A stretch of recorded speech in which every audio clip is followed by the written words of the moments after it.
Bismillahirrahmanirrahim. Assalamualaikum warahmatullahi wabarakatuh. Saya Astrid Indah Tri Aryani dengan NIM 0205222095 dari kelas HPIC. Di sini saya akan membahas materi mengenai kisos. Baik, langsung saja ke pembahasan. Kisos secara bahasa berarti membalas secara setimpal. Sedangkan secara istilah, kisos adalah hukuman balasan yang sama terhadap pelaku tindak pidana jiwa maupun anggota badan sesuai dengan perbuatan yang dilakukannya. Adapun contohnya seperti pembunuhan sengaja, maka dibalas dengan hukuman mati. Lalu contoh yang kedua, penganiayaan yang menyebabkan luka, maka dibalas dengan luka yang setara. Selanjutnya, agar kisos itu dapat diterapkan harus terpenuhi beberapa unsur. Diantaranya yang pertama itu pelaku, yang mana pelaku ini sudah baligh, berakal, dan bertanggung jawab secara hukum. Lalu yang kedua itu korban, yang mana merupakan jiwa atau anggota badan manusia yang dilindungi oleh syariat. Yang ketiga, perbuatan pidananya, yang mana seperti contohnya pembunuhan atau penganiayaan secara sengaja. Yang keempat, kesetaraan. Si pelaku dan korban itu setara. Misalnya bukan orang tuanya yang membunuh anaknya. Lalu yang kelima itu hubungan sebab akibat, yang mana perbuatan si pelaku secara langsung yang menyebabkan kematian maupun luka. Selanjutnya, di dalam kisos itu ada beberapa alat bukti yang diakui. Yang pertama, adanya pengakuan, yang mana pengakuan dari si pelaku, dia mengaku bahwa perbuatannya secara sadar dan sukarela. Yang kedua, kemaksiatan. Yang kedua, kesaksian. Adanya minimal 2 orang saksi yang adil. Yang ketiga, korina atau bukti pendukung seperti senjata, luka, atau kondisi yang menguatkan dugaan yang kuat. Yang keempat, sumpah, yang mana dalam kondisi tertentu jika bukti lain tidak mencukupi. Selanjutnya, pelaksanaan hukuman kisos itu harus memenuhi ketentuan. Yang pertama, diputuskan oleh hakim, tidak boleh dilakukan secara pribadi atau main hakim sendiri. Selanjutnya, yang kedua, atas tuntutan ahli waris si korban, yang mana kisos ini adalah hak keluarga si korban, bukan semata-mata hak dari negara. Yang ketiga, dilaksanakan secara adil dan setimpal, yang mana tidak boleh melebihi perbuatan si pelakunya. Yang keempat, dilakukan dengan cara yang tidak menyiksa, dengan bertujuan untuk keadilan, bukan untuk membalas dendam yang berlebihan. Yang kelima, dilakukan setelah putusan berkekuatan hukum tetap. Pembahasan selanjutnya, hukuman kisos itu dapat gugur atau hapus dalam kondisi yang pertama, pemanfaatan dari ahli waris si korban, yang mana dimaafkan tanpa syarat bahwa si pelaku itu bebas dari kisos. Yang kedua, dimaafkan dengan syarat pelaku itu wajib membayar diat ataupun tebusan. Adapun yang kedua, adanya perdamaian, yang mana kesepakatan antara si pelaku dan si keluarga korban. Yang ketiga, tidak terpenuhinya unsur kisos, seperti contohnya pembunuhan yang tidak sengaja, maka hukumannya berubah menjadi diat atau kafarat. Yang keempat, keraguan dalam pembuktian atau syubhat, yang mana hudud itu bisa gugur karena syubhat. Yang kelima, ahli waris si korban yang tidak menuntut kisos, yang mana kisos ini tidak dijalankan tanpa adanya tuntutan. Selanjutnya pendapat para ulama mengenai sanksi kisos ini, yang pertama pendapat dari mazhab Syafi'i, yang mana menurut mazhab Syafi'i itu kisos merupakan hak pribadi yang berada pada ahli waris si korban, yang mana kisos ini boleh gugur dengan pemaafan meskipun tanpa diat. Lalu yang ketiga, persyaratan kisos itu sangat ketat, seperti kesenjangan pelaku. Pelaku itu harus terbukti jelas. Selanjutnya, alat dan cara pembunuhannya juga seimbang. Lalu pelaksanaan kisos ini harus oleh penguasa yang sah atau hakim.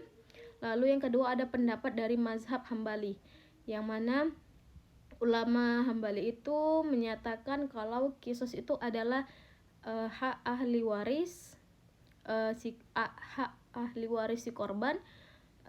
Lalu pemaafannya lebih utama dibandingkan menuntut kisos selama tidak menimbulkan kemudaratan sosial. Lalu negara itu wajib memastikan keadilan dan prosedur hukum sebelum dilaksanakannya kisos. Yang ketiga dari pendapat mazhab Hanafi, yang mana ulama Hanafi berpendapat bahwa kisos itu bertujuan untuk menjaga jiwa dan ketertiban sosial. Kisos ini juga tidak dilaksanakan secara otomatis, tetapi atas tuntutan dari ahli waris korban. Jika ahli waris memaafkan, maka kisos dapat gugur dan dapat diganti dengan diat atau dimaafkan tanpa syarat. Selanjutnya, pelaksanaan kisos itu harus melalui hakim, yang mana kisos ini harus dilaksanakan dengan cara yang adil dan tidak melampaui batas. Adapun dasar hukum dari kisos ini terdapat dalam Quran surah Al-Baqarah ayat 179, yang artinya dan dalam kisos itu ada jaminan kehidupan bagimu, wahai orang-orang yang berakal, agar kamu bertakwa, yang menekankan bahwa hukuman kisos atau balas dendam yang setara dalam Islam justru menjamin kelangsungan hidup karena mencegah pembunuhan lebih lanjut, dengan menjaga ketertiban masyarakat dan mendorong ketakwaan kepada Allah, khususnya bagi mereka yang memiliki akal sehat. Mungkin itu saja pembahasan dari saya. Lebih dan kurangnya saya mohon maaf. Kepada Allah saya mohon ampun. Wabillahi taufik wal hidayah. Assalamualaikum warahmatullahi wabarakatuh. Baik, bismillahirrahmanirrahim. Assalamualaikum warahmatullahi wabarakatuh. Saya Astrid Indah Tri Aryani dengan NIM 0205222095 dari kelas HPI 7C. Pada video kali ini saya akan membahas mengenai jarima takzir. Baik, langsung saja. Takzir secara bahasa berarti menegur, mencegah, atau mendidik.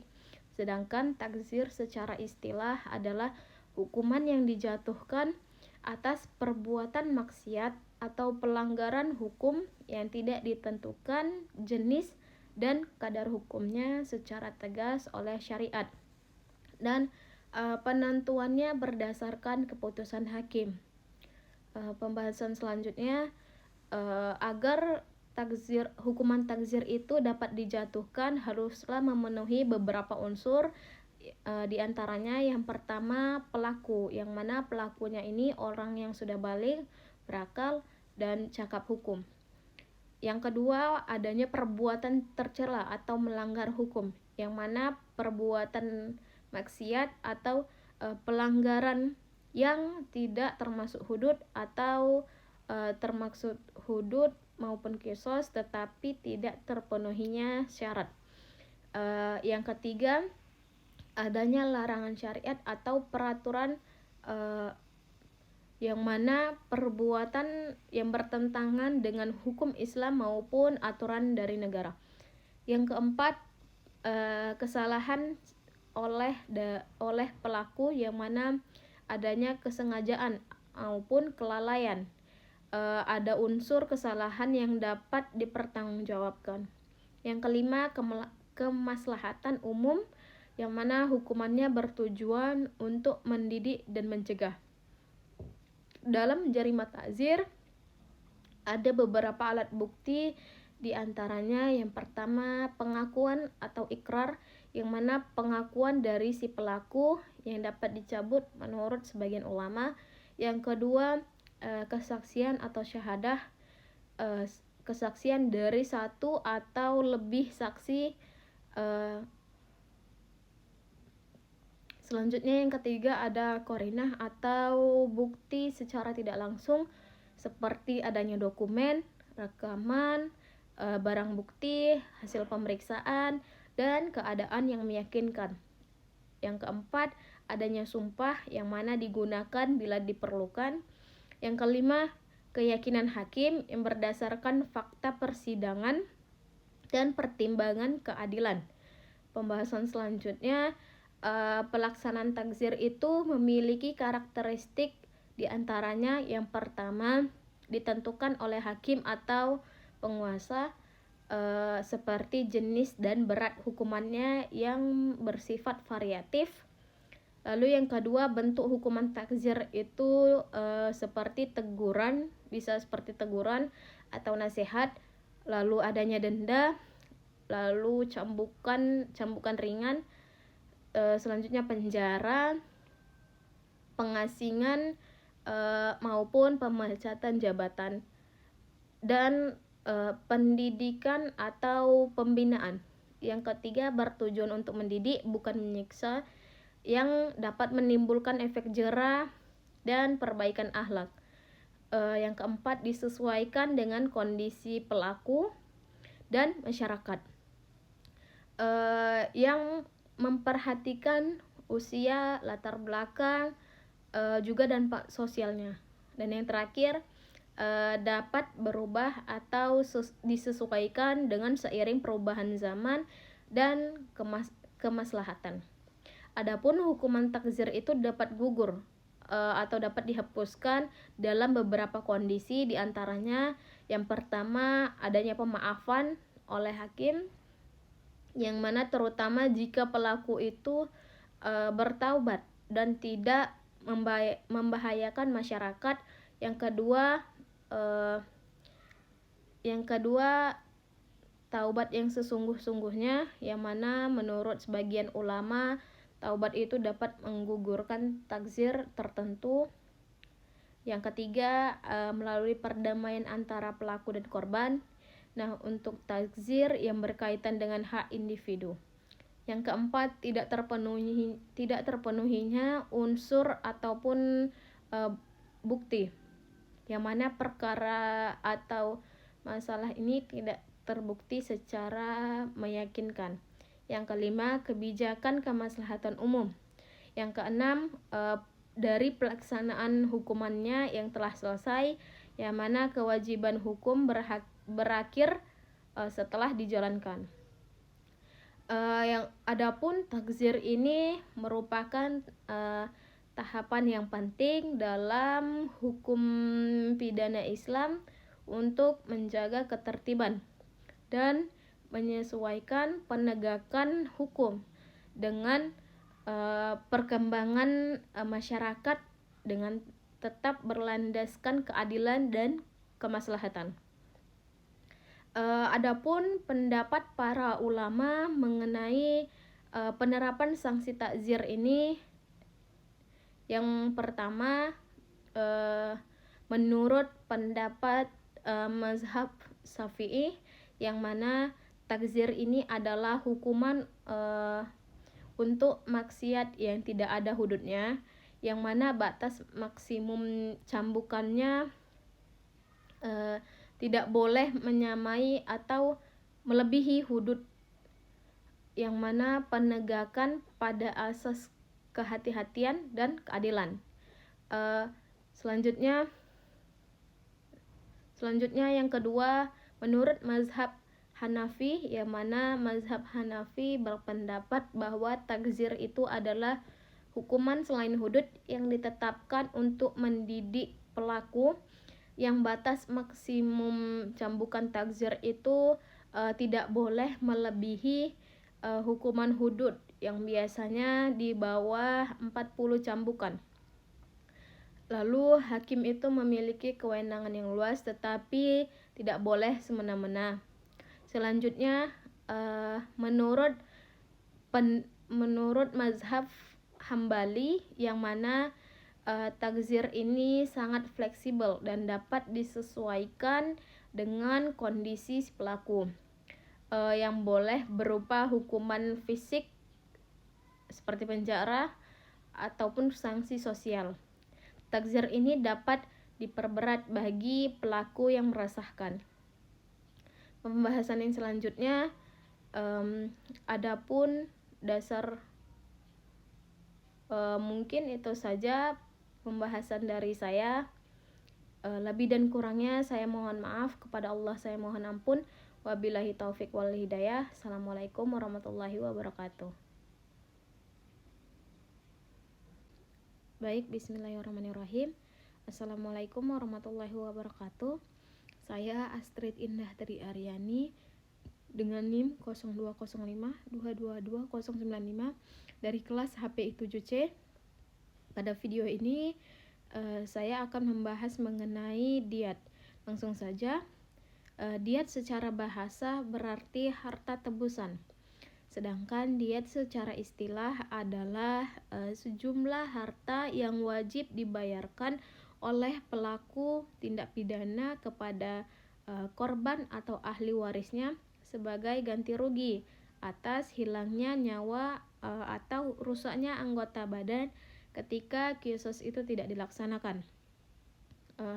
Selanjutnya, agar dikenakan diat harus memenuhi beberapa unsur, diantaranya yang pertama pelaku, yang mana pelakunya ini orang yang melakukan perbuatan pidana, seperti membunuh atau melakukan penganiayaan.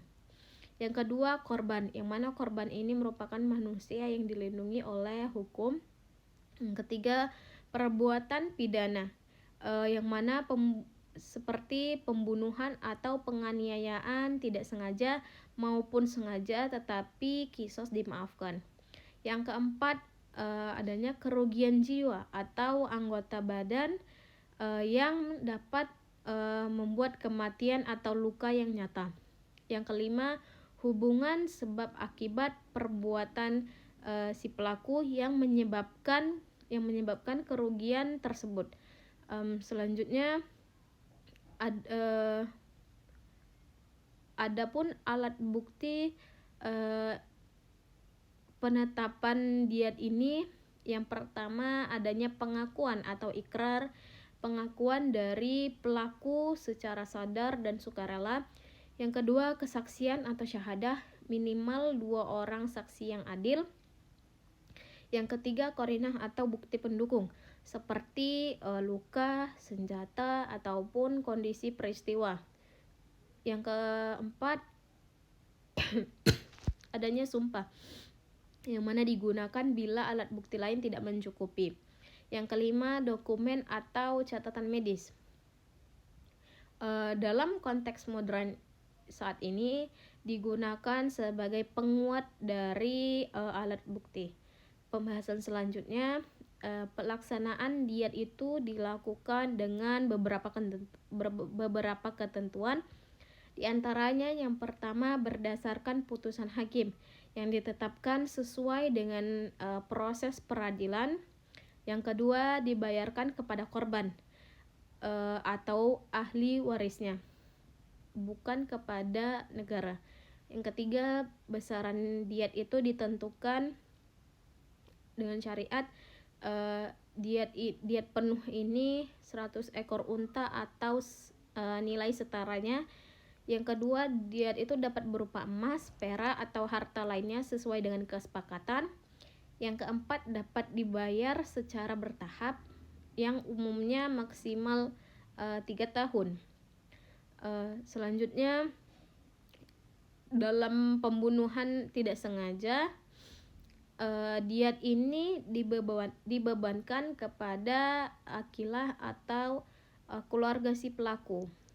Adapun hukuman diat ini dapat gugur atau dihapuskan dalam beberapa keadaan, di antaranya yang pertama dimaafkan oleh korban atau ahli waris, yang mana tanpa adanya tuntutan diat.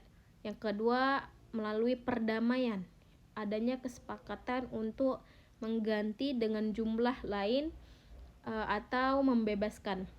Yang ketiga, tidak terpenuhinya unsur diat, seperti misalnya tidak terbukti berhubungan sebab akibat. Yang keempat, pembayaran telah lunas, yang mana kewajiban diat itu selesai setelah dilunasi. Yang kelima, korban atau ahli waris tidak menuntut, yang mana diat ini adalah hak pribadi bukan negara. Pembahasan yang selanjutnya, adapun diat itu menurut beberapa ulama,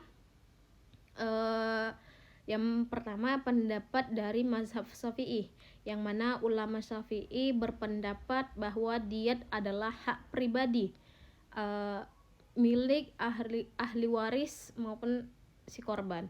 Diat ini wajib dalam pembunuhan tidak sengaja dan pembunuhan sengaja, yang mana diat ini dapat gugur jika ahli waris memaafkan tanpa syarat. Adapun besaran diat mengikuti ketentuan syariat, tidak boleh dikurangi sepihak. Yang kedua, pendapat dari mazhab Hambali, yang mana menurut mazhab Hambali, diat adalah ahli waris korban, yang mana pembayaran diat dalam pembunuhan tidak sengaja ditanggung oleh akilah. Selanjutnya, pelaksanaan diat harus melalui putusan hakim. Lalu, memaafkan dan menerima diat dinilai lebih utama daripada kisos. Yang ketiga, adapun pendapat dari mazhab Hanafi, yang mana ulama Hanafi berpendapat bahwa diat itu adalah hak ahli waris si korban, bukan hak negara. Dalam pembunuhan tidak sengaja, diat ditanggung oleh keluarga pelaku. Selanjutnya, pembayaran diat ini boleh dicicil selama 3 tahun, dan diat ini dapat gugur apabila ahli waris menerima maaf secara penuh. Adapun dasar hukum diat ini terdapat dalam Quran surah An-Nisa ayat 92, yang artinya, barang siapa membunuh seorang mukmin karena tersalah, hendaklah ia memerdekakan seorang budak minim dan membayar diat yang diserahkan kepada keluarganya. Mungkin itu saja pembahasan dari saya. Lebih dan kurangnya saya mohon maaf. Kepada Allah saya mohon ampun. Wabillahi taufik wal hidayah. Assalamualaikum warahmatullahi wabarakatuh.